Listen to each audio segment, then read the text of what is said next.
What's up guys, it's just.j.c and today I got a video for y'all giving you 5 things that I think you should do to help prepare you for Air Force BMT. Apologize for the tardiness on my videos. I've been feeling under the weather lately and it's been very busy down here. So today, this is for really all of my new followers. I've been noticing I've been getting a lot of questions, a lot of followers, and a lot of people hitting me up about Air Force related questions. So today, we're gonna do a video that's gonna go over 5 things that I think that you should do, or actually I know that you should do to help prepare you for BMT. So without further ado, let's go ahead and get started.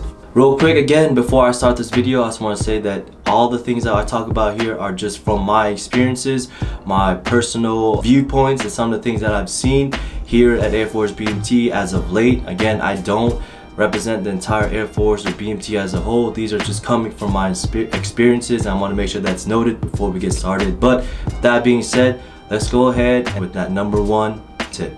So first and foremost, number 1, which is going to be my biggest thing that I think that a lot of people, a lot of trainees, a lot of civilians come to BMT and I think that they struggle the most with is PT. So the PT test is an open book test. When I mean by open book is that the answers or the standards or the lowest, the highest, or whatever it is, whatever you need to shoot for, it's all available to you before you even come here. So I would highly suggest that you prepare yourself for the Air Force BMT physical test, which is the same exact thing that you do when you actually become an airman and when you actually go to Air Force as a whole. It's the same exact thing. So you have the 1.5 mile run, you have push-ups and sit-ups, and as many of you may know, the waist has been taken out, so you only have to worry about those 3 things. The thing with that is, I feel like a lot of people come here to BMT and they have not been preparing, working out, getting themselves ready for that PT test. A lot of y'all coming straight off from the couch thinking that, alright, BMT, basic training or boot camp is going to get me fit. A lot of times that's not the case because your body needs to be able to work up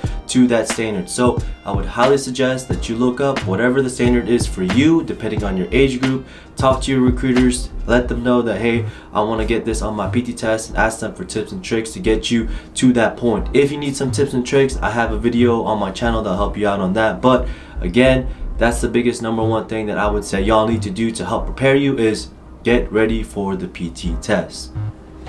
Number 2, so while you're going to be in BMT, you're going to be required to know the Air Force song and Airman's Creed. Again, that's another thing that is widely available to you prior to coming here. You can Google search this, you can ask your recruiter. It's very available and something that you can work on memorizing before you come here. Reason why I say that that's something that you can work on is because that's one less thing that you need to know when you get to BMT, one less thing that you have to memorize. So the Air Force song and Airman's Creed, go ahead and start reading up on it. You don't have to 100% memorize it because you will be required to do that while you're here in BMT, but that's one last thing, like I said, that you're gonna have to worry about if you are proactive and you're a little bit ahead of the game and you start doing that prior to coming to BMT. Number 3, I would highly recommend that y'all start reading and understanding the rank structure, specifically the rank structure for the enlisted and the officer corps for the Air Force. That's another thing that you're going to be asked while you're here in BMT to know. They're called memory work questions. We're going to ask those all the time starting from day 0. So I would highly suggest that you start getting proactive, start reading ahead, looking into your rank structure for your enlisted all the way up to the Chief Master Sergeant in the Air Force, and also, all the way up to Chief, and all the special positions that you can have within those ranks, and also from an officer, from your 2nd lieutenant, all the way up to the general, and all the special positions you can have from there.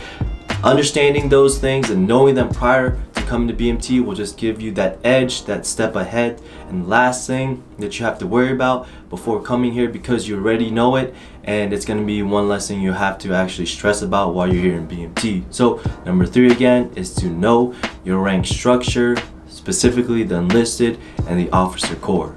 Number 4, this is something that, again, that I feel that you should come here with. It's something that I feel like will help you in your time here and also in the long run. It's number 4, it's going to be come with an open mindset. So come here with an open mindset, knowing that, hey, you're in boot camp, it's BMT, it's going to be difficult. If it were easy, everyone would do it. So you're already taking that first step to come here. So come here with that open mindset, open to learn, open to try new things, and also get out of your comfort zone. A lot of times I hear a lot of recruiters or a lot of people in the Air Force telling these new recruits, these new trainees, these new individuals joining to, hey, try to lay low, try to not get seen, try to make your name not known, to your MTIs, to your instructors, to the drill instructors, and you'll be fine. I would highly disagree with that. If you feel like you have some leadership in you and you want to try new things out of your comfort zone, go ahead and try it out. Step out of that comfort zone, because I promise you that if you try that, it's going to help you out. It's going to help out your flight. It's also going to help out your instructor to give you some of the jobs and opportunities while on BMT that you fit and kind of fits the mold for you. So number 4 is come here with an open mindset. And last but not least, number 5, know why you came here. So know your why. So all of us join the Air Force, the military, the Navy, the Marines, whatever it is, for our own different reasons. Some of y'all's reasons might be the same to other people's, but for you specifically, for you as an individual, know why you came here. The reason why I want you to know that is because when times get rough, when things get hard, when you're here and you want to give up, remind yourself about your why. Why did you come here? Why did you enlist? Why did you sign on the dotted line? Why did you raise your right hand? Knowing those things will give you that energy, trying to give you that motivation, that goal to kind of keep pushing forward when you want to quit. So biggest thing, and I know it's number 5, and like I said, last but not least, is know why you came here. Know your why. That's really it. So I know this video was very quick, but those are the 5 things that I think that you, if you're looking to join the Air Force or you're about to come here and you're ready to go, that's 5 things that I think that will help you in the long run, and also help you kind of get you ready, motivated, and prepared to come here, ready to go, hit the ground running. Because a lot of times those 5 things, I always see a lot of issues with those, as far as some of the people that come here, whether they get ELS or they get kicked out, they get recycled, or wherever it is. If you prepare with those 5 things, I promise you it's going to help you out and also put you a little bit step ahead of the game. So again, I hope this video helped y'all out. I know it's very quick, but I want to get right to the point, because those are some of the things that I want y'all to kind of work on before coming to Air Force BMT. And I really feel, and again, this is my opinion from my experiences, but I really feel that if you do those 5 things, it's going to help you out in the long run. Thanks again for watching my videos, guys. If you like what you see, hit the subscribe button, hit the like button, hit me up in the comments below. A lot of you have been hitting me up on my Instagram, on the comments, with questions specific to BMT. Go ahead and keep doing that. What I ask is that you kind of filter those comments though. If it's comments that's more garnered for a recruiter, or for something that's more generalized, go ahead and find your local recruiter, ask them those questions. But if you have some comments that might be specific to BMT, go ahead and hit me up and I'll try to get an answer for you and try to help you out. Thanks again for watching this video, y'all, and I'll see y'all next week.